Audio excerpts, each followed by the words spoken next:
Welcome. Welcome back to our second tutorial for CCB Training here at Word of Life Assembly of God. And this second tutorial is really focused around creating an event and recording attendance for this event. And if we were to sum up all of the training, this is the real important one.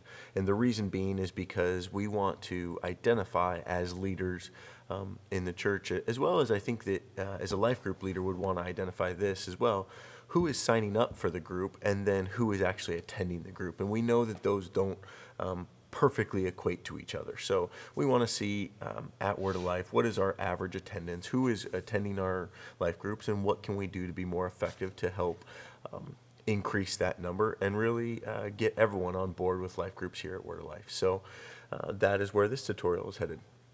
So I want us to all go into our group. We can do it two different ways. Again, we can click on the horizontal navigation up here and click on groups, or you can just go over to the right hand side under the My Groups, and for Mike's group it's Small Things Big Difference, which is the name of his group.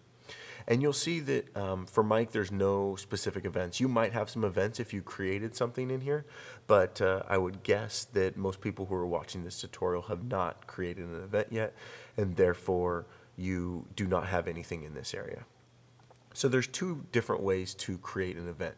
You can go up here and click add an event, or you can click new event here, and either one is fine. Either one takes you to the same exact thing.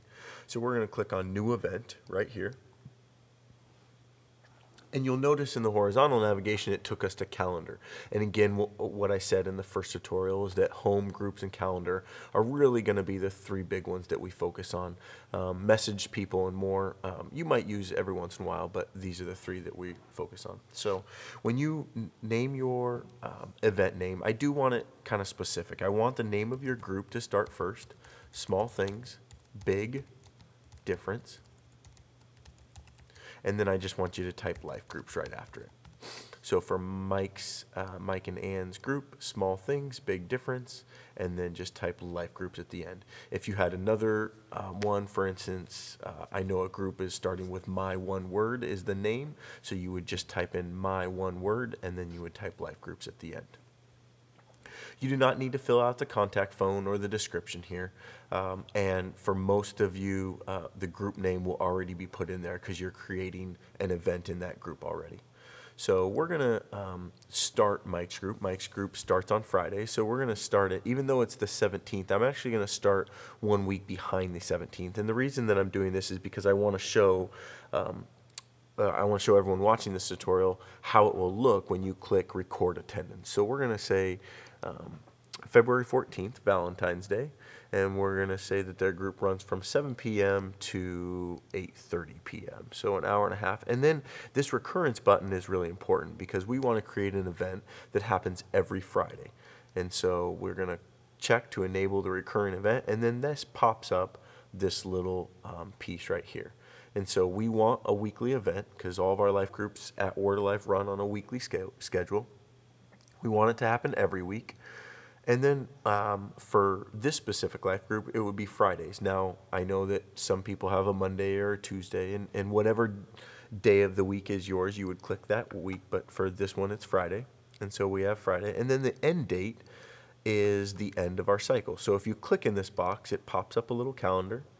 And for the spring cycle, it ends the week of May 11th, so which I believe is Mother's Day, and then this whole week is our last group. So for Mike and Ann Chiz's group, they will end on the 16th of May, right there, and that will that is when the event will run out. So you will no longer be able to take attendance after that day, which is exactly what we want.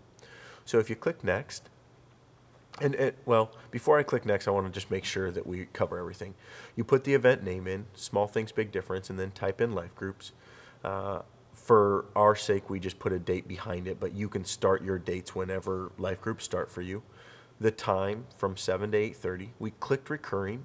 We wanted it to happen weekly on Fridays, and then we wanted it to end by the week of May 11th. So your week might be somewhere in this, the week from May 11th through May 17th, somewhere in there. So I click next, and this takes us to this, again, moving along this subset horizontal navigation to location, and we don't need anything in here. You can fill this out if you desire, but it really is not going to go anywhere, so it's not that important. So I'm going to go over, I can do one of two things. I can click advanced or I can click next, and they both take me to advanced. Again, you can leave this open to all. We don't want to click email notification. There's no reason to do that. But one of the things that we do want to do is under the attendance piece here, we want to choose the grouping. And it will probably only give you one option, and that is small groups. And what this does is it allows the coordinator to run a report. And so this is really important, this small groups piece. You don't need to fill in anything with check-in or other notes. Everything is good, and you can click save. And so there you have created an event starting on February 14th. This event recurs every week on Friday until May 16th, which is exactly what we wanted. So if I go back to the group, I can see that these are now populating the 21st, the 28th, the 7th, the 14th. And you'll notice that even though I started it on the 14th, it's not showing up. And the reason it's not showing up is because once that date is passed, your calendar will not recognize that date. But I know that it's in there. So if I went to view all events, it shows me a larger calendar here, and I can click on the day that was behind. So again, it's the 17th of February today, but we're going to click on the 14th, and I'm going to click on more details. And this allows me to see this event. And so you can record attendance in two ways. You'll see that it says record attendance right here, and you can click on that. Or you can record attendance this way, which is over in the actions area, and you can click record attendance. So if I clicked on record attendance, it would list everyone's name. And so let's say that these people were present. So 4 of the 6. And then if I want to, I can click a discussion topic, event notes, praises and prayer requests, and then people info. And this might be something that you want to do to remind yourself, email yourself, whatever it might be. And you'll notice that it provides an opportunity for that.